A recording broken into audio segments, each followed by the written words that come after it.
ત્રણ રસ્તા પાસે પડ્યો છે ભૂવો. વાહન ચાલકોના જીવ તાળવે ચોંટી ગયા છે. પાલિકાએ બેરિકેડ મારી સંતોષ માન્યો. પાલિકાની કામગીરી સામે નાગરિકોમાં રોષ જોવા મળી રહ્યો છે. અમદાવાદમાં પણ આવી ભૂવાની ઘટના બની હતી. હવે વડોદરાથી પણ સમાચાર આવી રહ્યા છે કે જ્યાં ચોમાસાની શરૂઆત થાય તે પહેલા જ ગરમીમાં મે મહિનાની અંદર ભૂવાઓ પડી રહ્યા છે.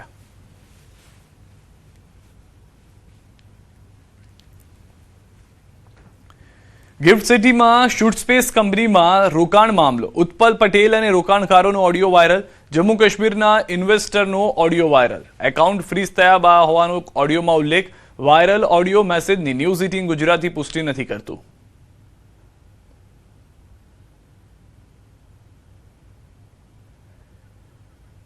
ઓડિયો શું છે એ પણ અમે આપને સંભળાવીએ. आप जेल चले जाओ, आप हिंदुस्तान में रहो, आप अब्रॉड में रहो, आप दुनिया के किसी कोने में भी रहोगे, सर आपको कानून नहीं छोड़ेगा, पुलिस नहीं छोड़ेगा।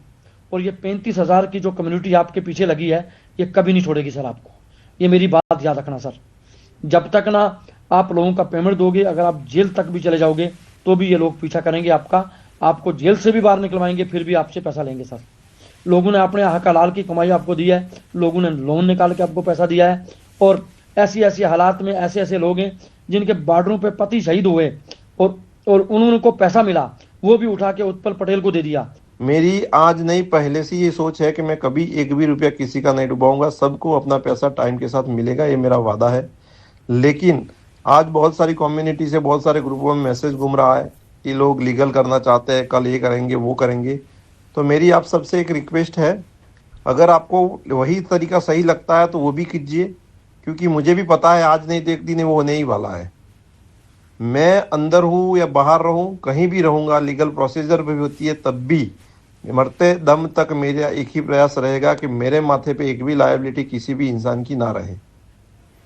ગાંધીનગરના ગિફ્ટ સિટીમાં કાર્યરત શૂટસ્પેસ ડિજિટલ પ્રાઇવેટ લિમિટેડ કંપનીએ કરોડોનું ફુલેકું ફેરવ્યા બાદ હવે મોટી સંખ્યામાં રોકાણકારો ઓફિસે ઉમટી રહ્યા છે.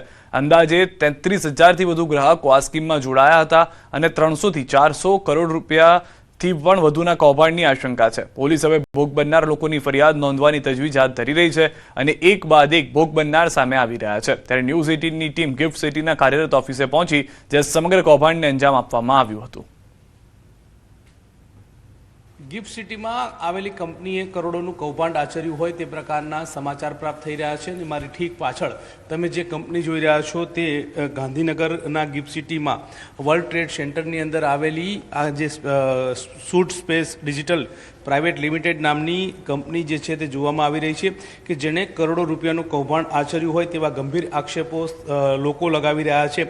મહત્વનું એ છે કે આ આક્ષેપો એટલા માટે લગાવી રહ્યા છે કે મોટી સંખ્યામાં રોકાણકારોને કંપનીની ઓફિસે આવી અને અહીંયા પહોંચ્યા હતા, પરંતુ અત્યારે હાલ તમે જોઈ રહ્યા છો કે કંપની જે છે તે બંધ હાલતમાં પડી હોય તે પ્રકારના દ્રશ્ય જોવા મળી રહ્યા છે. મહત્વનું એ છે કે છેતરપિંડીની ઘટના બની હોય તે પ્રકારની આશંકા વ્યક્ત કરવામાં આવી રહી છે. મહત્વનું એ પણ છે કે રોકાણકારોના ની મળતી માહિતી અનુસંધાને આ વાત આખી એવી છે કે આ કંપની ડેટાબેઝ સ્પેસ રોકાણ કરવાના બદલામાં દર મહિને 5% જેટલું માતબર રકમ રેન્ટ આપવાની લાલચ આપી હતી. શરૂઆતના સમયમાં સમયસર વળતર મળતા લોકોનો વિશ્વાસ પણ વધ્યો હતો, જેના કારણે માત્ર ગુજરાત નહીં પરંતુ હરિયાણા, ગોવા સહિતના રાજ્યોમાં અનેક લોકોએ જમા પૂંજી દાગીના વેચી અને લોન વેચીને આ કંપનીમાં રોકાણ કર્યું હતું. પરંતુ ભોગ બનનાર લોકો એવો આક્ષેપ કરતા હોય છે કે છેલ્લા 2 મહિનાથી કંપનીએ વળતર આપવાનું બંધ કરી દીધું છે. આમ જે ડિજિટલ સ્પેસ નામની આ કંપની છે તેણે કરોડો રૂપિયાનું કૌભાંડ આચર્યું હોય તે પ્રકારના સમાચાર મળી રહ્યા છે. રોકાણકારો આ કંપનીના દરવાજા પાસે આવે છે, પરંતુ બંધ હાલતમાં જોઈ અને પરત ફરવાની નોબત વળે છે. ત્યારે અહીંયા જે કંપનીના લોકો જે છે તે હવે ફોન પણ રિસીવ ન કરતા હોય તે પ્રકારની બાબતો સામે આવી રહી છે. ત્યારે જોવાનું એ રહેશે કે આચરનાર જે કંપનીએ જે કરોડોનું કૌભાંડ આચર્યું છે તે હવે તેનો તાર ક્યાં સુધી જોડાય છે અને કેવા તાર મળે છે તે જોવું રહેશે. હિતેશ પ્રજાપતિ સાથે ગૌતમ શ્રીમાળી, ન્યૂઝ 18 ગુજરાતી, ગાંધીનગર.